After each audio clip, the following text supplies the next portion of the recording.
Hello दोस्तों, आज हम बनाएंगे 2 से 3 साल तक खराब न होने वाली परफेक्ट और बहुत आसान तरीके से सूजी की कुरडई। गेहूं की कुरडई बनाना थोड़ी सी मुश्किल भी होती है और इसकी लंबी प्रोसेस भी होती है, इसीलिए आप आसानी से इस तरीके से सूजी की कुरडई बना सकते हो। और इस सूजी के कुरडई का टेस्ट और टेक्सचर सेम गेहूं के कुरडई जैसा होता है, बल्कि गेहूं के कुरडई से खस्ती होती है। सूजी की कुरडई बनाते वक्त बस एक गलती मत करना, तो ये सूजी की कुरडई हमेशा परफेक्ट गेहूं के कुरडई जैसी बनेगी। तो परफेक्ट तरीके से ऐसी रेसिपी सीखते रहने के लिए अभी तक चैनल को सब्सक्राइब नहीं किया तो चैनल को सब्सक्राइब करके रखें। तो इस कुरडई को बनाने के लिए मैंने ली है आधा किलो बारीक वाली सूजी और इस डब्बे से नाप के लिया है।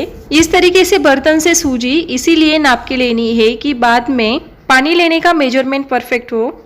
और इस सूजी को डाल दिया है अब एक बड़े वाले बर्तन में और इसमें अब डाल देंगे पानी। इस वक्त सूजी को भिगाने के लिए पानी मेजरमेंट करके लेने की कोई जरूरत नहीं है। सिर्फ इस सूजी से 2 से 3 इंच इतना पानी ऊपर रह जाए इतना पानी इस सूजी में डाल देना है और इसे अब ढक कर 12 घंटे तक ऐसे ही रख देना है।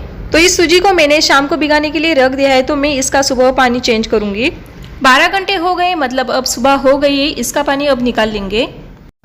तो इस सूजी को 2 दिन तक भिगाने के लिए रख देना है। तो सुबह शाम इसका पानी बदलना है, मतलब 12-12 घंटे के बाद इसका पानी निकाल कर बदलते रहना है। तो पानी को निकाल लिया है और इसमें पानी फिर से डाल दिया है, फिर से इसे ढक कर शाम को इसका पानी चेंज करेंगे।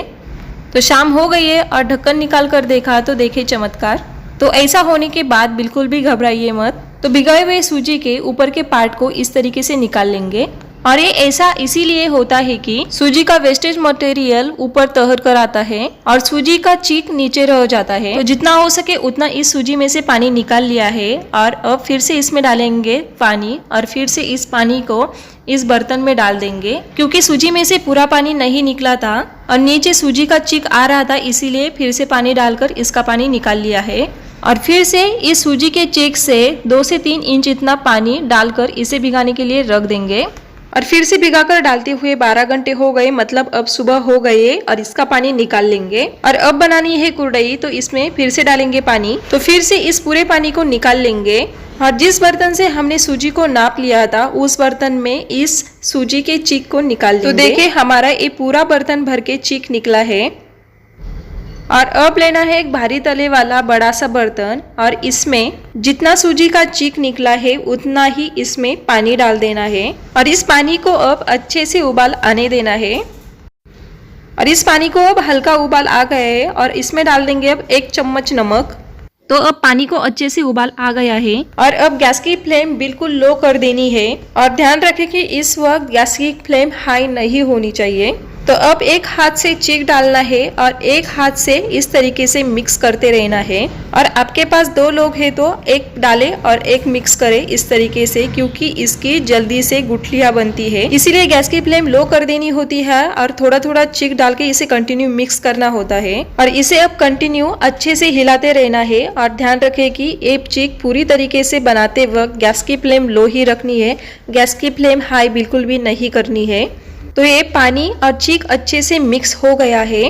तो लो फ्लेम पर कुरडई का चीक डालने से लेके यहाँ तक मुझे पूरे 15 मिनट लगे हैं। और हाथों पर पानी लगाकर स्पून और साइड के बर्तन का चीक को निकालकर बीच में डाल देंगे ताकि वो अच्छे से पके। तो चीक पका है या नहीं ये चेक करने का प्रोसेस इस तरीके का होता है।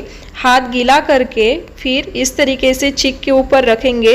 अगर चीक हाथ पर चिपकेगा तो समझ लेना कि चीक अच्छे से पका नहीं है, अगर नहीं चिपकेगा तो समझ लेना कि चीक पका है। तो देखिए हाथ पर चीक चिपक गया है, मतलब ये चीक अच्छे से अभी तक पका नहीं है। सिर्फ आपको बताने के लिए प्रोसेस मैंने आपको बताई है। और इस चीक को पकाने के लिए हमें और लो फ्लेम पर 15 से 20 मिनट लगेंगे। चीक पका है या नहीं चेक करने की दूसरी प्रोसेस है कि चीक को हल्की शाइन आती है और तीसरी ट्रिक ये है कि चीक को कांटे आते हैं। और लो फ्लेम पर इसे ढक कर ऐसे ही 8 से 10 मिनट तक रख देंगे, जिससे भाप में ऊपर से भी ये चीक अच्छे से पकता है। तो 10 मिनट हो गए हैं और चीक को अब अच्छे से हिला लेंगे इस तरीके से। और देखें लो फ्लेम पर इसे हमने ढक कर पकाया था तो चीक नीचे चिपका भी नहीं है। और अब हाथ को गीला करके साइड से और स्पून से चीक को निकाल लेंगे और फिर से हाथ को गीला करके चीक को इस तरीके से अच्छे से फैला लेंगे और फिर से इसे लो फ्लेम पर ढककर 7 से 8 मिनट तक रख देंगे। अब देखिए, अब देखने से ही पता चल रहा है कि चीक पक गया है और इसे अब अच्छे से मिक्स करेंगे।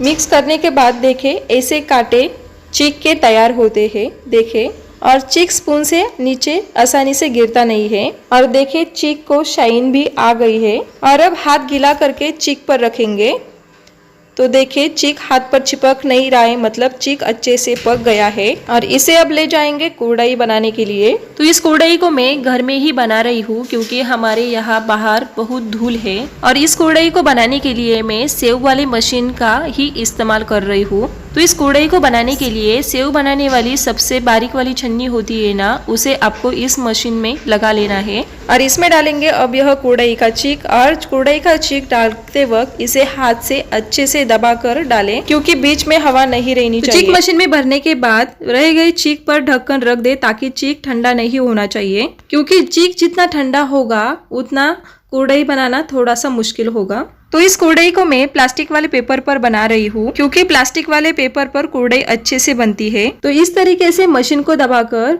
बाहर से अंदर की तरफ मशीन को इस तरीके से घुमाना है। तो देखें कितने आसानी से एक कुरडई बनकर तैयार हुई है। तो इसी तरीके से अब बाकी सभी कुरडई को तैयार करेंगे। तो देखा ना, गेहूं के कुरडई से कितना आसान है ना सूजी के कुरडई बनाना। और इस मशीन को ज्यादा प्रेस करने की भी जरूरत नहीं पड़ती है इस कुरडई को बनाने के लिए। और इसी तरीके से अब सभी कुरडई को तैयार कर लेंगे। और आपके यहाँ धूप अच्छे से आती है और धूल नहीं है तो इस कुरडई को आप बाहर धूप में ही बनाइए क्योंकि एक कुरडई जल्दी से सूख जाती है। तो हमारी ये सूजी की सभी कुरडई बनकर तैयार हो गई है और पूरी हमारी ये 50 कुरडई हुई है। बाकी के मैंने इस तरीके के छोटे छोटे गोले डाले हैं, ये भी खाने में बहुत टेस्टी लगते हैं। तो इसे मैं ऐसे ही 3 दिन तक घर में सुखाऊंगी, फिर 1 दिन में इसे बाहर सुखाऊंगी। और इस कुरडई को अगर आप धूप में सुखा रहे हो तो 2 दिन में एक कुरडई पूरी तरीके से अच्छे से सूख कर तैयार होगी। तो देखिए 4 दिन में एक कुरडई परफेक्ट तरीके से सूखकर तैयार हो गई है और इसे अब हम तलेंगे। तो देखिए कुरडई का शेप और तारे कितने परफेक्ट तरीके से आए हैं। और तेल को भी मैंने गरम करने के लिए रख दिया था। अब कुरडई का टुकड़ा थोड़ा सा तेल में डाल के देखेंगे तो देखिए कुरडई का टुकड़ा डालते ही ऊपर आ रहा है, मतलब तेल हमारा अच्छे से गर्म हो गया है। क्योंकि कुरडई को अच्छे से फुलाने के लिए तेल को अच्छे से गर्म कर लेना बहुत जरूरी है। और अब डाल देंगे कुरडई को तलने के लिए तेल में। अरे वाह वाह, देखिए कुरडई कितने अच्छे से फूल गई है। जितनी कुरडई की साइज थी तलने के बाद 4 गुना इस कुरडई की साइज हो गई है। और फूली भी देखे कितनी अच्छे से है। यह सूजी की कुरडई गेहूं के कुरडई को भी टक्कर देती है। तो इस तरीके से खाने के लिए मैंने 5 कुरडई को तल लिया है। और इस कुरडई को तलने के बाद ठंडी होने के बाद इसे किसी भी प्लास्टिक बैग में पैक करके रखेंगे तो 3 से 4 दिन तक ये कुरडई नरम भी नहीं पड़ेगी और 3 से 4 दिन के बाद इसे आप खा भी सकते हो। और इस सुखाए हुए कुरडई को अच्छे से डब्बे में स्टोर करके रखेंगे तो 2 से 3 साल तक एक कुरडई बिल्कुल भी खराब नहीं होगी। सिर्फ साल में एक बार इसे आप धूप में जरूर रखें। और देखिए कितनी खस्ती बनी है हमारी ये सूजी की कुरडई। तो परफेक्ट तरीके से बनाई हुई इस कुरडई की रेसिपी आपको कैसी लगी है कमेंट करके ज़रूर बताइए।